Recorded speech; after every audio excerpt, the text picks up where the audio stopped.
Le glyphosate, je ne l'utilise pas systématiquement. Je l'ai utilisé un petit peu cette année en été. Je ne l'ai pas utilisé l'année dernière. Ce n'est pas du tout systématique. Et non, je ne suis pas totalement partisan et acheté par les Bayer, Syngenta et compagnie. Pas du tout.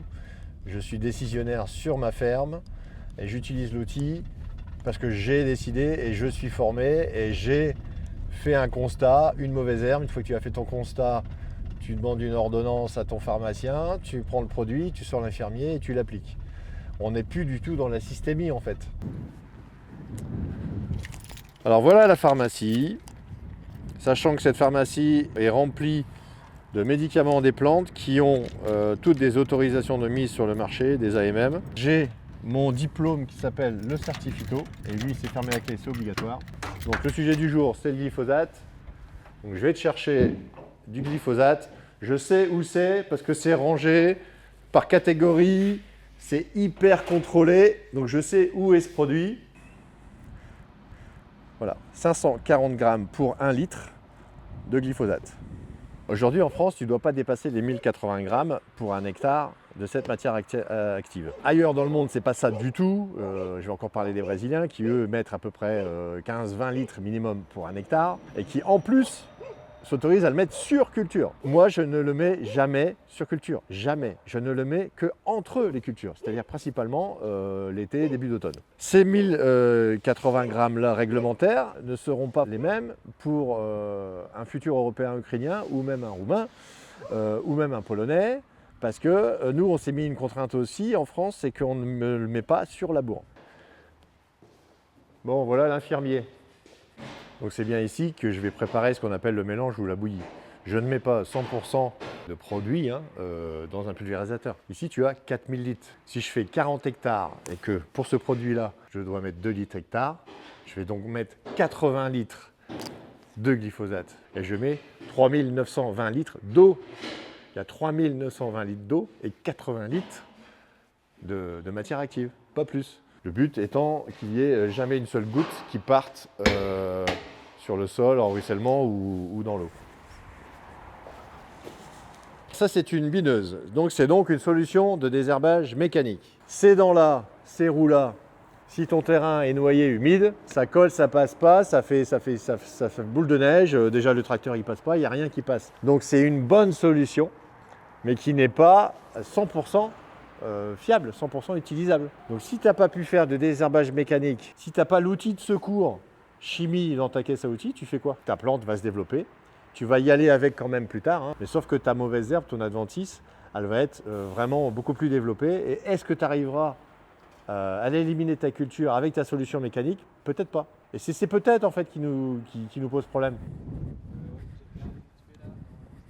Le glyphosate, je ne l'utilise pas systématiquement. Je l'ai utilisé un petit peu cette année en été. Je ne l'ai pas utilisé l'année dernière. Ce n'est pas du tout systématique. Et non, je ne suis pas totalement partisan et acheté par les Bayer, Syngenta et compagnie. Pas du tout. Je suis décisionnaire sur ma ferme et j'utilise l'outil parce que j'ai décidé et je suis formé et j'ai fait un constat, une mauvaise herbe. Une fois que tu as fait ton constat, tu demandes une ordonnance à ton pharmacien, tu prends le produit, tu sors l'infirmier et tu l'appliques. On n'est plus du tout dans la systémie en fait. Je dois absolument garder cet outil-là dans ma trousse. Je ne le sors de la trousse que si j'en ai besoin. Faut pas oublier que si je l'applique, ça me coûte de l'argent. Donc si je le fais pas, tant mieux pour moi. On peut parler pognon aussi, c'est pas un gros mot. Alors là, on marche dans une interculture. Ici, tu avais un blé. Hop, tu vois, il y avait un blé. On voit encore la paille. Tu as de l'avoine rude et tu as de la vesse. Voilà. Donc dans cette interculture, j'ai semé un mélange uniquement de 2 espèces. Le but, c'est s'il reste un petit peu d'azote dans le sol, tu le captes, tu le gardes dans ton couvert. Et deuxième mission, il faut essayer d'apporter un max de légumineuses et puis produire de l'azote, pourquoi pas. Parce qu'en fait, plus tu vas soigner ton interculture, moins en fait, pour la culture suivante, tu vas devoir apporter d'engrais. Et tu remarques que dans l'interculture, tu vas avoir de temps en temps, alors il y a des laitrons et des chardons. Le fameux rond de chardon, on appelle ça un rond parce qu'en fait c'est comme les méchants dans les films, ça marche toujours en bande. Alors là il y a un ver de terre évidemment, mes copains les vers de terre, Si je détruis mon chardon mécaniquement, avec un broyeur, avec une binette, en surface, je ne le verrai plus. Le rhizome, dans le sol, le système racinaire sera toujours là. Et je peux te dire que dans les 3 semaines, il va repartir d'autres chardons. Si tu ne fais pas crever le système racinaire, tu recommences 3 semaines après. Donc la mission, c'est bel et bien d'aller tuer le système racinaire. Utiliser un glyphosate qui, lui, va descendre jusqu'à la racine. Alors là, on parle du chardon. En plante invasive, on lutte aussi contre l'ambroisie, allergène. Elle n'est pas bonne pour l'homme, la berce du Caucase, il y en a pas mal qui sont vraiment pas bonnes pour nous. Et après, il y a toutes ces plantes dites envahissantes qui ne sont pas forcément classées dans les invasives. Le chardon, il y a le chien-dent aussi, il y a le même système racinaire. C'est très embêtant, c'est très envahissant dans une parcelle. Envahissant, ça veut dire que ça va prendre le dessus sur la culture que tu as semée. Comment font ceux qui n'en utilisent pas, en bio notamment? J'ai un voisin là qui est bio, en fait, il fait un labour, il nettoie ses sols avec un labour, un peu moins profond que moi. Mais il va systématiquement labourer tous les ans. C'est comme un coup de gomme, un coup d'effaceur. On fait place nette pour pouvoir semer la culture suivante, dans cette fameuse rotation des cultures. Alors pourquoi je ne veux pas labourer tous les ans? Cette parcelle-là, cette année, vu les conditions météo qu'on a, moi j'ai le sentiment qu'on va faire un labour d'hiver mauvais pour détruire l'interculture. Je pense que je vais faire le système pour cette parcelle-là, glyphosate, destruction mécanique et semis de betterave au printemps, donc le non-labour. Le labour, il n'est pas forcément systématique. Ça dépend aussi, tu vois, de la texture de ton sol.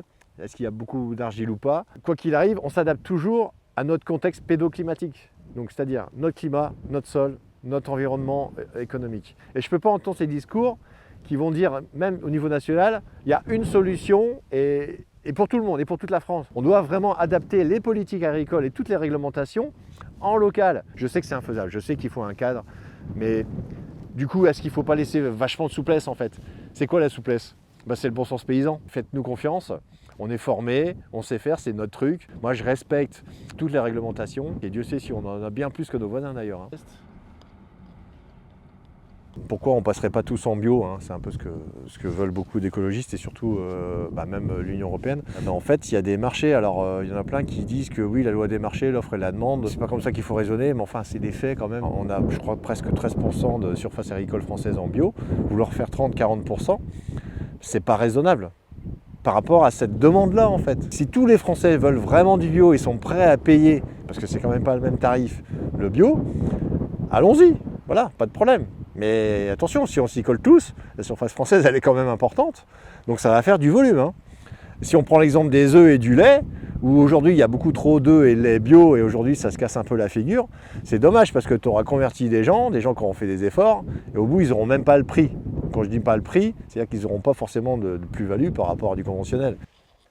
L'Union européenne nous dit, l'EFSA a dit que c'était ready sur 10 ans, on y va. Notre position française était de dire oui, mais si on y va ainsi, il va y avoir distorsion de concurrence entre nous. Parce qu'on va avoir des conditions d'application, des doses homologuées différentes. On n'aura pas les mêmes règles du jeu. Moi aujourd'hui, cette limite d'utilisation, ça me conviendrait vraiment si en fait, je le répète, tout le monde était à la même enseigne, et y compris les Brésiliens. Sinon, si nous, agriculteurs, on ne produit plus suffisamment ces volumes-là, ce qui est le cas déjà aujourd'hui sur certaines productions, vous les retrouvez quand même dans les assiettes, mais regardez l'étiquette, ça vient plus de chez nous, ça vient d'ailleurs. Regardez la cerise d'où elle vient aujourd'hui. Regardez les volailles d'où elles viennent aujourd'hui. Regardez les légumes d'où ils viennent aujourd'hui. On fait quoi? On accélère le mouvement? On continue à enlever des outils pour importer encore plus? Je ne suis pas d'accord. La France, ça ne va pas être la petite maison dans la prairie avec 100% de jachère. C'est pas tenable.